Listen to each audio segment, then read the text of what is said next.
स्वागत है। आज हम बात कर रहे हैं शांत रिश्ते के सरल सूत्र के बारे में। कुछ दिलचस्प आइडियाज हैं इसमें कि कैसे रिश्तों में खासकर पति पत्नी के बीच तनाव कम किया जा सकता है।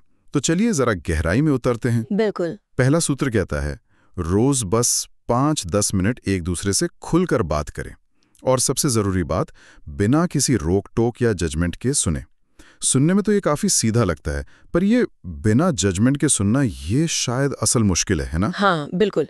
असल में यहाँ सिर्फ शब्दों को सुनना काफी नहीं है। इसका गहरा मतलब है कि आप सामने वाले के नजरिए को, उनकी फीलिंग्स को सच में समझने की कोशिश करें। भले ही आप सहमत ना हो उनसे, पर वो क्या महसूस कर रहे हैं, क्यों कह रहे हैं, ये समझना वो जरूरी है। एक तरह की सक्रिय सहानुभूति कह सकते हैं। हाँ, बिल्कुल, जो अक्सर बातचीत में खो जाती, नींव भी रखती है। जैसे दूसरा सूत्र है जो बताता है कि हम बात कैसे करते हैं। वो कहता है कि तुमसे शुरू होने वाले वाक्य, जैसे तुम हमेशा देर करते हो, उसकी जगह मैं से शुरू होने वाले वाक्य इस्तेमाल करें। जैसे जब इंतजार करना पड़ता है ना, तो मुझे थोड़ी चिंता होती है। हाँ, ये बदलाव सुनने में छोटा लगे, पर इसका असर बहुत बहुत गहरा होता है। मैं वाले वाक्य जो है वो आपकी अपनी भावना या अनुभव बताते हैं। इससे होता क्या है कि सामने वाला डिफेंसिव नहीं होता, वो आपकी बात सुनने को शायद ज्यादा तैयार हो। ये बातचीत को हमले से हटाकर एक तरह की साझेदारी की तरफ ले जाता है। सही कहा, साझेदारी। और ये चीज शायद तीसरे सूत्र से भी जुड़ती है कि छोटी छोटी गलतियों को नजरअंदाज करें और रिश्ते में प्यार को प्रायोरिटी दें। पर यहाँ एक सवाल उठता है, कौन सी बात छोटी है? क्या मतलब हर चीज को जाने देना चाहिए? हर चीज नजरअंदाज करना तो ठीक नहीं।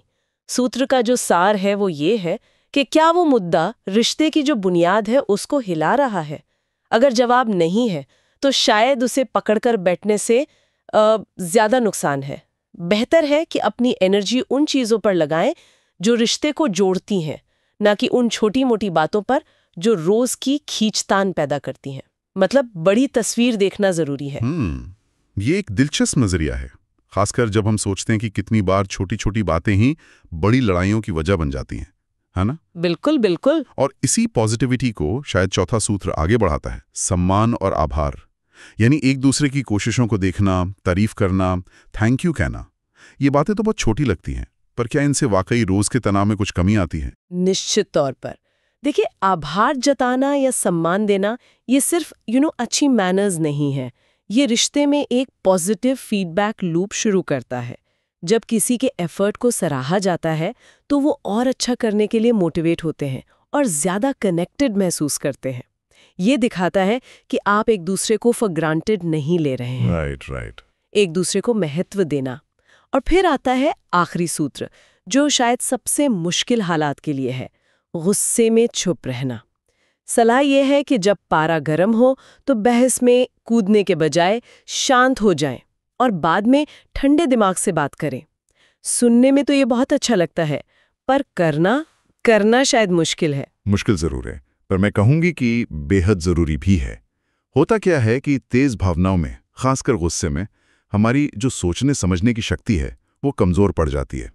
हम अक्सर ऐसी बातें कह जाते हैं जिनका हमें बाद में अफसोस होता है और जो रिश्ते को गहरा नुकसान पहुंचा सकती हैं। हाँ, ये तो होता है। तो थोड़ा समय लेना, शांत होना और फिर बात करना, ये न सिर्फ उस नुकसान से बचाता है, बल्कि एक रचनात्मक समाधान की संभावना भी खोलता है।